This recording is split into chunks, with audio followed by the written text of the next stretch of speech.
Kaixo, bideotutorial bat egin behar dugu gure ikasleentzat edo gure gelako gurasoentzat, esplikatuz nola erabili daiteken egutegi digital bat. Egutegi digitala nola sortu eta nola erabili daiteke. Da guk azalpen horiek emateko bideotutorial bat egin.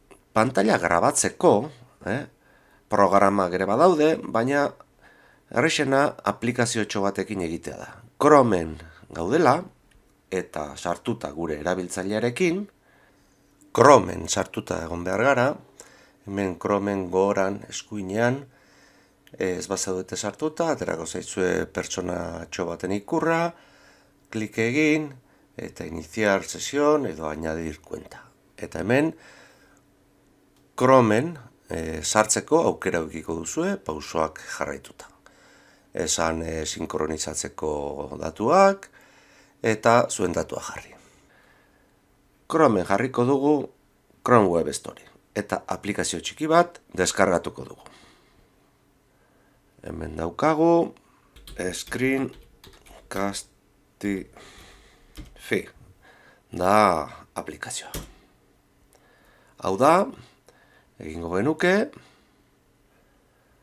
deskargatu eta Chromen instalatuko litzake. Nik deskargatuta daukat, eta ja badaukat.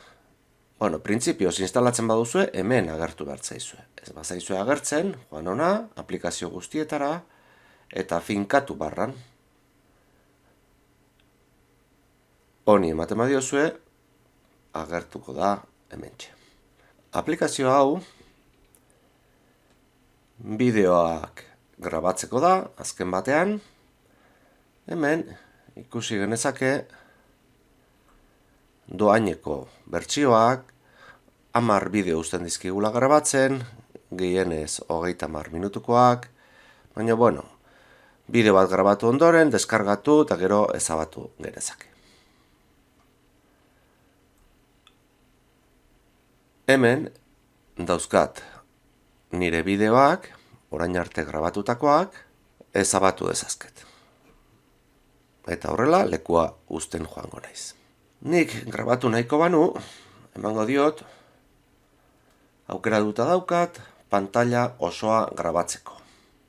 Aukera duta daukat, mikrofonoa grabatzeko, ahotsa grabatzeko.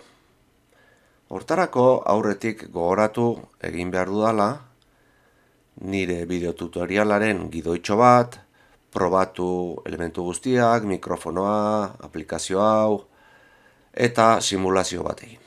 Aurrekari guzti horiek egin ditut, eta orain joango naiz grabatzera. Lehenengo, azaldu behar dudanez, kalender nola dabilen, nire ikaslei azaldu behar diet, bere ikasgelako egutegi bat egiteko, eta azaldu behar diet, nola sortu behar duten, eta gertakariak nola sartu, eta nola partekatu. Orduan hemen nagoela, ja prest, nitzake grabatzen. Sartuko naiz, eta hemen grabatu. Pantalla osoa partekatu. Kaixo ikasle, gaur azalduko dugu nola erabili egutegi digitala, kalender. Eta horrela joango nitzake azaltzen. Baina goazen komentatzea hemen ateratzen zaizkidan gauza batzuk. Hemen ikusten duzue, ateratzen zaidala, ari dela grabatzen. Kentzeko, dejar de convertir. Baina hemen herramienta batzuk ateratzen zaizkit. Adibidez ondo dago, zerbait markatzeko, horrela markatu nezake, nabarmendu nezake, eta kendu nezake. Garbitzeko emango diot honi. Bueltatzen naiz, eta hemen herramienta guztiak ateratzen zaizkit. Rektangulo aukera ere ondo dago, nabarmentzeko pausoren bat. Honi ematen badiot, horrela nabarmentzen dut. Eta kentzeko garbitu. Horrela joan naiteke, ni hitz egiten, eta nabarmentzen gauza. Honekin pausa emango nioke, eta honekin ja stop emango nioke eta ja bideoa sortuta egongo litzake. Bueno, bukatzen dudanean, stop.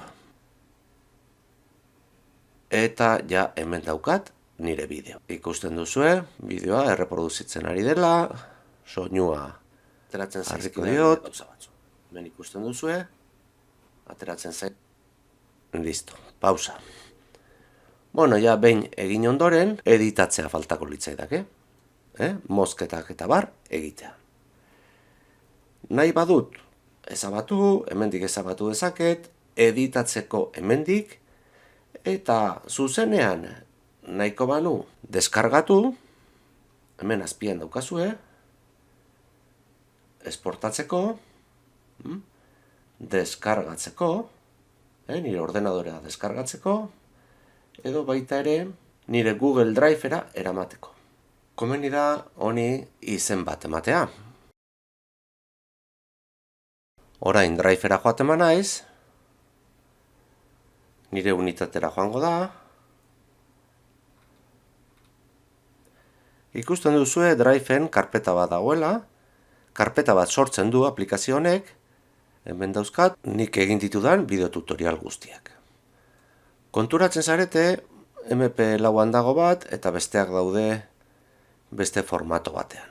Nik nahiko banu MP4an egotea, egin beharko nuke editatu.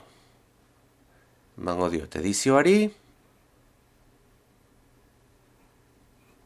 eta esportatu ematen badiot, hemen ja esportatu dezaket.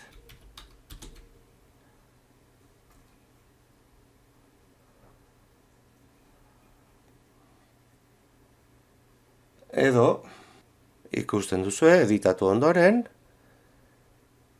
MP4 formatoan etortzen zaidala, bai Google Drive-era edo baita ere ordenadorera jaisten badut. Bueno, eta ja badaukat nire bideotutoriala egina, baina orain komeniko litzake editatzea. Baina oraingoz, gaurkoz, hau nahiko. Ondo izan,